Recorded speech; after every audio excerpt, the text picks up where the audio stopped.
اعوذ باللہ من الشیطان الرجیم بسم اللہ الرحمن الرحیم انا نحن نزلنا الذکر وَإِنَّ لَهُ لَحَافِظُونَ۔ سورہ حجر آیت نمبر 9 میں اللہ کی ذات فرما رہی ہے کہ ہم نے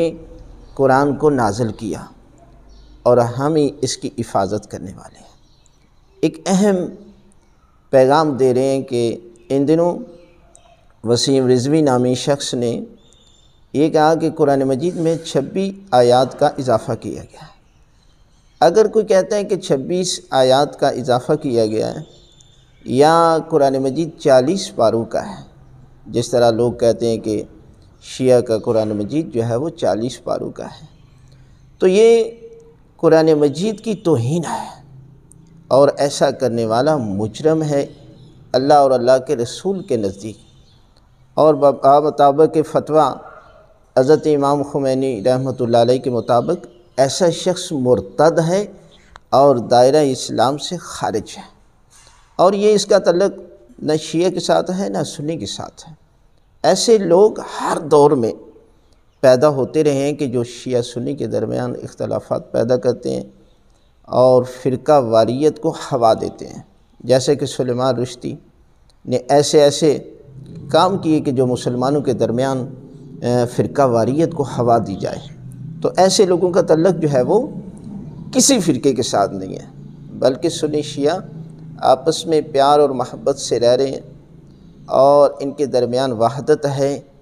اور ہمارے مجتہدین نے ہر صورت میں کہا ہے کہ اہل سنت کے مقدسات کی توہین کرنا حرام ہے۔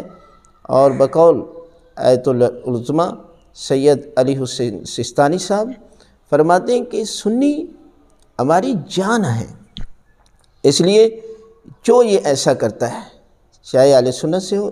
چاہے وہ شیعہ سے، نہ یہ سنی ہے نہ یہ شیعہ ہے، یہ استعمار کا جنڈ ہے، یہ یہودیوں کا ایجنٹ ہے، اور ایسا کرنے والا حقیقی معنوں میں مسلمان تو کجا یہ انسانیت کے دائرے سے خارج ہے۔ اور آج کے دور میں اس چیز کی سب سے زیادہ ضرورت ہے۔ آج پوری دنیا پہ مسلمان کا زوال کی وجہ یہی ہے کہ آج کی ضرورت سب سے بہتر ہے، ضرورت ہے اتحاد، عمل اور اس کے بعد علم۔ آج اتحاد کی جگہ انتشار آ گیا، عمل کی جگہ جہالت آ گئی، بے عملی آ گئی، اور علم کی جگہ جہالت آ گئی۔ لہٰذا یہ شخص جو ہے جس نے یہ توہین کی ہے، ہم بھرپور طریقے کے ساتھ اس کی مذمت کرتے ہیں اور انڈیا کی حکومت سے مطالبہ کرتے ہیں کہ ایسے شخص کو سزا دی جانی چاہیے کہ جس نے قرآن کی توہین کی اور مسلمانوں کی توہین کیا۔